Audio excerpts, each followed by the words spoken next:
Ted, thank you very much. Let's bring in Tom Homan now, the incoming Trump administration border czar.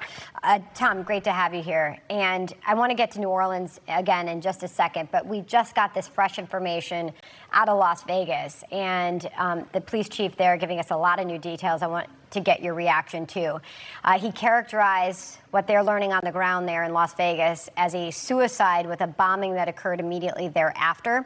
They're not aware of any other subjects involved in that case. While they are aware of the similarities to the person who carried out the attack in New Orleans, they are not able to directly tie these two events together. They have no evidence that they are tied together, but they do not believe any further threat from that particular incident is out there at this time. What was your reaction to what you heard?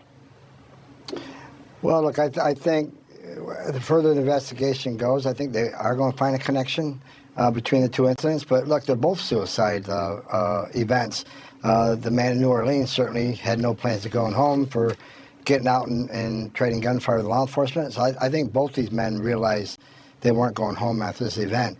But the threats aren't over. I've been on this network for 4 years talking about the threats coming across our southern border. And, we got a record number of known gotaways. Over 2 million people enter this country.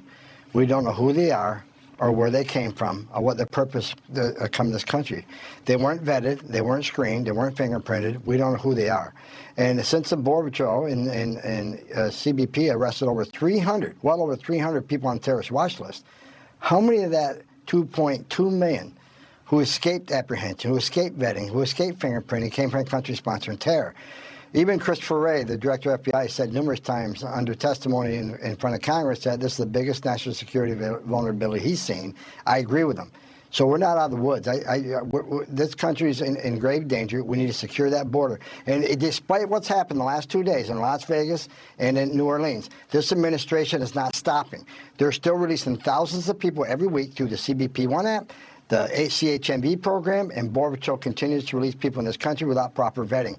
This is not a good thing, and I can't wait for the new administration to take power and secure this border and protect our national security. Well, the police chief was asked about the incident in Las Vegas, if they had seen any motivation and inspiration from any terror group.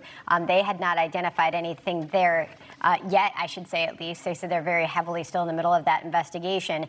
But to the point in New Orleans and the FBI update that we all just got a short time ago, the FBI confirmed that the suspect in New Orleans posted videos online Tuesday night claiming that he had joined ISIS before the summer and provided a will and testament.